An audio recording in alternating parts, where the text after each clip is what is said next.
कितना सुंदर बात कहा गया है। नारी मस्तक पर मांग में सिंदूर भर रही है, नाक पर गिरा शुभ है, जमीन पर गिरा शुभ है। जमीन पर गिरा वो अशुभ है, पर महान देवाधिदेव महादेव ऐसे हैं जिनकी प्रियता केवल बेलपत्र और पंचामृत। अब जरा अच्छे से समझ जाना, बहुत ध्यान लगाकर सुनना।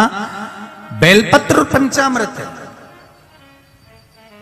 तो कहां पंचामृत तो स्नान के काम आता है भगवान को। दही चढ़ाओ, पंडित जी बोलते हैं, दूध चढ़ाओ, शहद चढ़ाओ, शक्कर चढ़ाओ, दूध चढ़ाया, जल चढ़ाया, गंगा जल चढ़ाया, ये सब तो हम भगवान के स्नान में काम लेते हैं। नहीं, अगर आप शिव जी को एक कटोरी में पंचामृत बनाकर ले जाते हैं, दूध, दही, शहद, घी, शक्कर, ये सब मिलाकर यदि आप लेकर जाते हैं और ले जाकर भगवान शंकर के सामने समर्पित करते हैं, एक बेलपत्री अशोक सुंदरी, अभी तक आपने जो बेलपत्री चढ़ाई है अशोक सुंदरी के ऊपर, डंडी का मुख जहां से पानी बहता है उस ओर रखा जाता है। पर जब हमें ऐसा लग रहा है कि हमारे पितृ भूखे हैं या हमारे पूर्वज प्यासे हैं या उनको भाग नहीं मिल रहा, इसलिए मेरा कोई काम नहीं हो रहा, इसलिए शिव राजी नहीं हो रहा है, तो ये बेलपत्री के भाग को बदल दिया जाता है। ये बेलपत्री अशोक सुंदरी की जगह पर जब चढ़ाया जाता है तो ये पत्ती का जो भाग है जहां से पानी बहता है उस ओर रखा जाता है और ये डंडी का भाग शिवलिंग की ओर रखा जाता है। और यहीं पर भगवान शंकर को जो तुम पंचामृत बनाकर लेकर गए हो वो पंचामृत चढ़ाया जाता है और वही पंचामृत थोड़ा सा शिवलिंग पर चढ़ा दिया जाता है। उसके बाद में पितृ पूर्वज जल की आस नहीं रखते, न भोजन की आस रखते हैं, क्योंकि शंकर उनको तृप्त कर देते हैं। शिव घर में अधिक मात्रा में क्लेश होता है, बहुत ज्यादा मात्रा में, कहीं पति पत्नी का तलाक चल रहा है, केस चल रहा है, भाई भाई में लड़ाई चल रही है, बहनों में लड़ाई चल रही है, परिवार में अगर क्लेश चल रहा है, तो हमारे यहाँ बटकेश्वर महादेव का पूजन किया जाता है। कौन से महादेव? जम के बोलो जरा, बटकेश्वर महादेव। अब बटकेश्वर महादेव के लिए आप शंकर भगवान को ढूंढने नहीं जाना है, आपको केवल बड़ के पेड़ के नीचे जाना है और जो मट्टी का ढेला पड़ा हो उसी मट्टी के ढेले पर आप केवल एक लोटा जल चढ़ाकर आ जाइए, वो बटकेश्वर महादेव का फल, पूजन का फल हमें प्राप्त हो जाता है।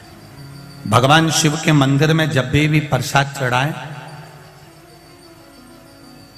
शिव के मंदिर में जब भी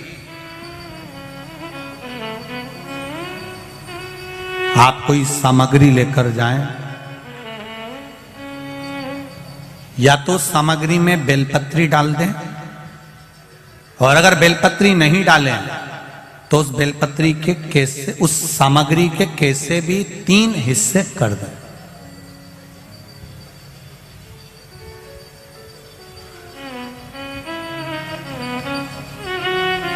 शिव महापुराण की कथा कर रही है, एक भाव वर्णन किया है।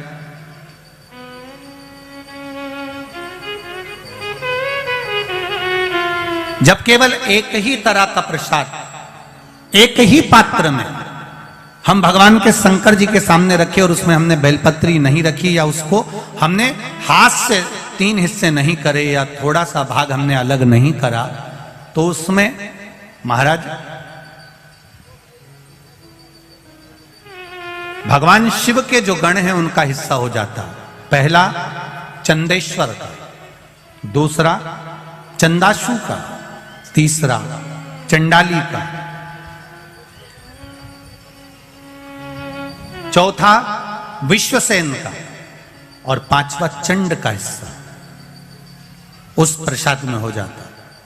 शिव महापुराण की कथा कर रही है, भगवान शंकर का चरित्र कह रहा है कि भगवान शिव के सामने जो भी हम भगवान के सामने प्रसाद रखें उसमें बेलपत्र अवश्य चढ़ना चाहिए, या थोड़ा सा भाग में अंतर कर देना चाहिए।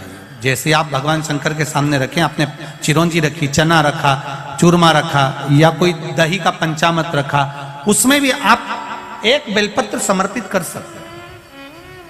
क्यों? बेलपत्र उसमें डाल देने से या भाग विभाजन कर देने से भगवान शंकर के गणों का जो हिस्सा है वो हिस्सा नहीं रहता। फिर आप उसको ले जाकर अपने भाग के अनुसार उसको प्रयोग में ले सकते हैं, आप उसको पा सकते हैं। अब और अच्छे से समझ लीजिए, प्रसाद शिव जी का प्रसाद और अन्य प्रसाद में एक अंतर रहता है कि शंकर भगवान के प्रसाद को आप नहीं भी पाते हैं तो केवल अगर दर्शन मात्र कर लेते हैं तो भी ना जाने करोड़ों करोड़ों पाप हमारे जीवन के समाप्त हो जाते हैं। केवल